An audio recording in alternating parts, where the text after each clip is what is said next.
अगर मशीन बाल नहीं काट रही है तो हम यहाँ पर इसको ये सेट करेंगे इसके।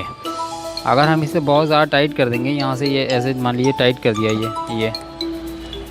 ये बहुत ज़्यादा टाइट कर देंगे तो इसका ये ब्लेड जो है ये अड़ेगा। फिर ये देखिए ये बहुत टाइट हो चुका। अब इसको लूज़ करेंगे। ये हमें चला के चेक करनी पड़ेगी, टेस्टिंग इसकी चला के इसके सेटिंग करनी पड़ेगी। बिना चलाई अब देखिए फ्री हो गया हुआ है थोड़ा। यही इसका काटने का तरीका होता है बाल। ये ब्लेड थोड़ा सा सीधा करिए यहाँ पर, ये ऐसे।